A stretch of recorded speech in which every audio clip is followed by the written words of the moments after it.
Hello, my name is Blossoms and welcome to another Genshin Impact video. Today we're going to be showing off the support Diona build guide here. I've actually got two builds to show you guys, two different little builds here that I think are pretty darn good, just to give you guys a couple little options there, and also because I wanted to test out these different builds, and I'll tell you which one I personally like a little bit more. But before we actually hop into that, don't forget to leave a like and subscribe to the channel, as it really does help support me, and I really do appreciate it. Anyway, without further ado, let's go ahead and show off the Diona build video. So as I mentioned, we do have two builds to show off here today. And we're actually going to start with the weapons here, which is a little bit different from what we normally do, but it is important because you are going to be changing your build a little bit based on weapons for Diona, as two of her best support weapons are going to be the Favonius Warbow and the Sacrificial Bow. These are going to be the two best in slot bows for Diona, as they really do just allow her to pop off as a support. They both have energy recharge subsets, which is huge because her healing is based off of her elemental burst there, but their passives here are a little bit different. This on the Sacrificial Bow, giving you a chance to reset the cooldown on your E, is extremely valuable on Diona, as it's going to essentially make it to where your shield uptime is 100% rather than having a downtime of a few seconds as she might normally. This way you're going to be able to, one, generate energy off of two E skills, and then two, also just keep up your shield as much as you want, which is really darn nice. And then also on top of that, there's also the Favonius Warbow. This one having a higher energy recharge substat, which is really good in my opinion, as well as the ability to generate some energy particles, which is going to help her and the team, which is really nice. And that's why I think Favonius Warbow is a little bit better, at least in my opinion. We're going to be showing actually two different builds, one with the Sacrificial Bow and one with the Favonius Warbow. And since we already have the Sacrificial Bow equipped, let's go ahead and show off that build. Now, for artifacts for the Sacrificial Bow build, I do have a cryo damage bonus here and a Maiden's Beloved set. You could easily go 4-piece Maiden set. That is totally viable on her as well. You could even go something like the 2-piece Blizzard Strayer and then the 2-piece Noblesse Oblige if you're trying to deal damage, and that is also viable as well. However, if you do that, I would recommend maybe trying to get a healing bonus helmet, as that is going to increase your healing effectiveness. As for the main stats for the Sacrificial Bow build here, we have HP percent, and healing bonus damage. You could also go healing percent here as well. They're about on par with each other. If you did healing percent here, you are getting diminishing returns since you already have two healing percent items here. So I think healing bonus is just going to be a little bit better for that healing, but if you want a stronger shield, then go for that HP percent right here. And then as for substats for the Sacrificial Bow build, you're really going to want to lean on that energy recharge, since it has so much less energy recharge than something like the Favonius Bow. You're going to need some energy recharge for Diona, and that's going to vary as to whether or not you have her Constellation 1 or not, because for those of you who don't know, her Constellation 1 does regenerate 15 energy for her signature mix, which is really strong. But if you don't have it, you're going to need more energy recharge. You're still going to want energy recharge regardless, but you're really going to want it if you don't have that C1. Having a C1 is really good. So as you see here on my feather, I've got 14.2 and then 22% on my energy recharge, which is pretty nice. You could even forego the healing bonus here, go HP percent on the helm, and then go energy recharge percent on the sands here if you are really hurting for that energy recharge, and that is a totally valid way to go ahead and do this build as well. Alright, now let's go ahead and show off the Favonius Warbow build, and we'll actually compare and contrast those ones after we get through the little bit of builds here. I just want to go ahead and show you guys the artifacts real quick. Now, for the actual Favonius Warbow build, the set pieces here are the same, and the same goes for the actual, differences you can choose. You could go 2-piece Blizzard Strayer, 2-piece Noblesse Oblige, could go 2-piece Noblesse Oblige, and even 2-piece Maiden Beloved. You could go 4-piece Noblesse Oblige. There's nothing wrong with that either. If you are really looking to do that, that is a totally good way to do it as well. But the main stats here are what really differ here. I have the HP percent Sands, I have cryo damage Goblet, and a crit rate percent piece. And the reason I actually went this way is because I was getting some really good HP substats on my gear, which you are going to want regardless of sacrificial bow or not. You're going to want some HP percent substats there, as well as that energy recharge, and then crit rate and crit damage as well are going to be valuable, but mostly HP percent and energy recharge are going to yield you some of those best results. So I went with the cryo damage and the crit rate here just because I was getting some really good HP percent substats here that were really helping me out, especially on something like the flower here was really nice. And then that way I felt like I could forego an HP percent goblet here. If you really aren't getting those HP percent substats, then I'd probably recommend an HP percent goblet here, as that is just going to make sure that your shield is nice and tanky and that you are going to be able to heal well enough. But since I had some good HP percent substats, I was a-okay going the cryo damage bonus goblet here just to ensure I was dealing a little bit more damage. And then obviously you're going to need the crit rate here for the Favonius Warbow, as it does proc off of hitting crits. So you're going to make sure that you're going to have at least a little bit of crit rate to make sure that you're proccing that passive, as it is really good and really strong for the team. And before we actually go and show off these two different builds, it is important to note that my Icy Paws here is at level 6 and my signature mixes here is at level 6. And for those of you who don't know, both of these do scale off of max HP, which is really important. That's why you're going to want to focus on HP a lot. And then for those of you who don't know, well, her passive here does increase your movement speed by 10% and decrease your stamina consumption by 10%, which is really nice. And then also enemies do have their attack decreased in her elemental burst, which is just some nice cherry on top support elements. Diona is a very versatile support and rock solid for pretty much any team.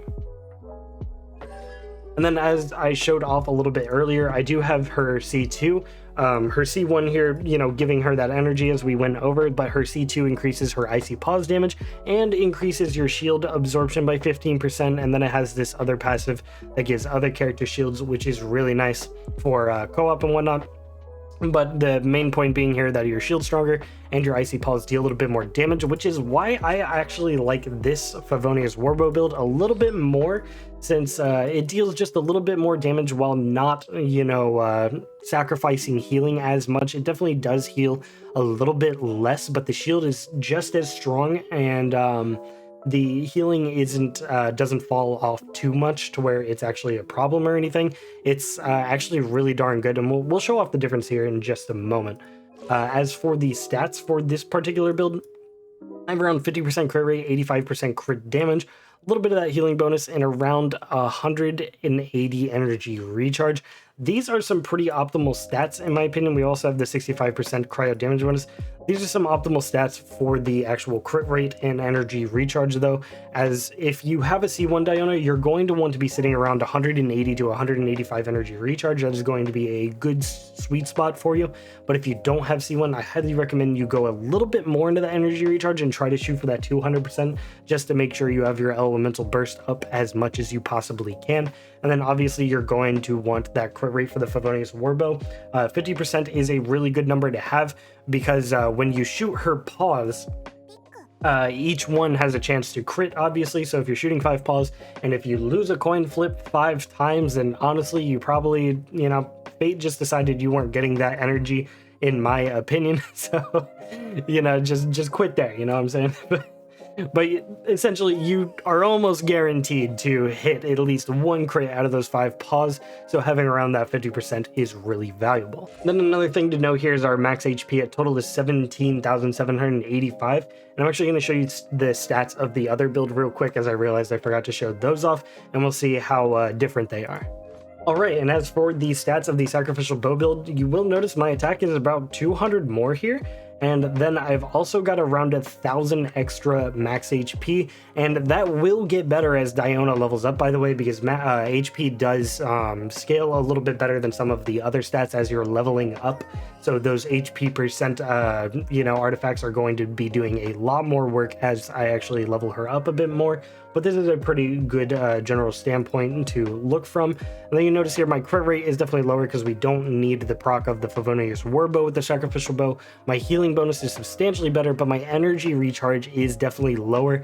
That's just mostly a product of me needing to get some better substats on my gear here.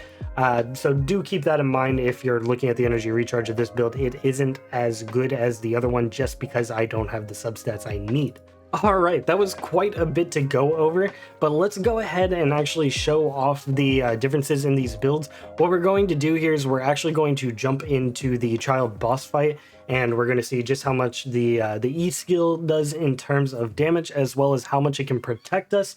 And then we're also going to see what the Q can do in terms of healing as well as damage. I feel like that'll be a really good arena to go ahead and show that off. Alright, so we're in the child boss fight here. Let's see what kind of damage this shield can take. Okay, it can take around 2 of those hits, which is pretty good. It did some okay damage as well. Let's see if we can double check on that real quick before we show off the Q. Around 700 per crit, 400 on a non-crit, ain't bad either. Let's see what the healing is like. Around 700 on a tick there. 3,178 on the actual heal there, which is pretty good. Oh no. Gotta touch that one. So not bad, not bad. That's some pretty good healing, some decent damage per arrow there, as well as just providing a pretty decent shield. Let's see if the shield can tank something else as well. Okay, no, he just did the same attack there. I know the other ones hit a little bit harder, so we might want to bait another one right here. See what we can do about that. You have a stronger attack on us right here. Maybe not.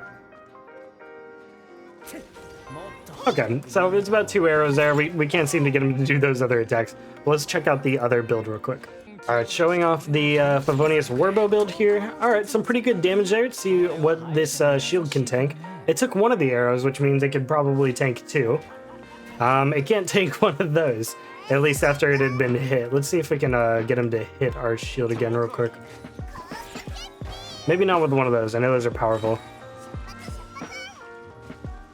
Go ahead and actually get some healing here. Some pretty decent damage on the tick there.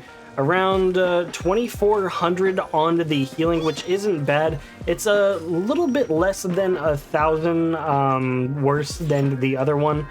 Let's see if we can get him to shoot our little bubble here again. Okay, so the shield can tank some hits. Those are pretty powerful hits right there, and it just took some pretty considerable hits right there. Let's see if we can actually tank the whale as well. We could not tank the whale. The whale is hard to tank. All right, let's see if we can actually get him to shoot those same kind of normal arrows at her, like those. Again, we just need her shield up. I'm playing a dangerous game here of, you know, potentially needing to revive Diona or not. Okay, so it can tank about 2 of those arrows as well. So that's important to know. All right. So as you saw there, the difference between the two wasn't huge. The sacrificial bow build there doing a little bit more healing because of the extra healing bonus, obviously, as well as the HP. But the shield strength there wasn't too much different. Do note that the sacrificial bow build will get better as we level up, but not substantially better, as this one will also get better as we level up. And the difference is kind of like, if you want to inch out a little bit more damage, it's not substantially more damage, but it's definitely there, as well as if you want a little bit more healing. But me personally, I like the I like the Favonius Warbow build a little bit more, and I think it's really going to come down to as to which one you have at a higher refinement rank to get more of the consistent proc of its passive. I also really like the energy regen of the Favonius Warbow a little bit more, as well as the energy generation for the team is really good as well, and I kind of like that a little bit more than the shield uptime on Sacrificial Bow. For me personally, so I think I'm going to stick with the Favonius Warbow build, but the other build is just as viable and totally an option. And I was kind of surprised just how close these two builds actually were. Of course, if I need more healing, I could always just go for a 4-piece maiden set with the Favonius Warbow here, and maybe even just do a healing bonus here if I get enough crit rate substats. So that isn't too much of an issue either. But personally, I think I'm going to stick with that Favonius Warbow build. Anyway, that's pretty much going to be it for the video. I hope you guys enjoyed a little bit of a 2-build video here. It definitely was a little bit more work than usual getting both of those all organized and showing them off to you guys, but I really hope you liked those options, as Diona does have quite a few ways to build her, so I kind of wanted to show 2 of the main ways and just whether or not you want to go for one or the other for you guys personally. But let me know which build you personally like the most for Diona in the comment section below, as I would love to read those. Anyway, that's pretty much going to be it for the video. I hope you guys enjoyed as always, and I hope you have a fantastic rest of your day. But I'll catch you guys in the next one, alright? Peace.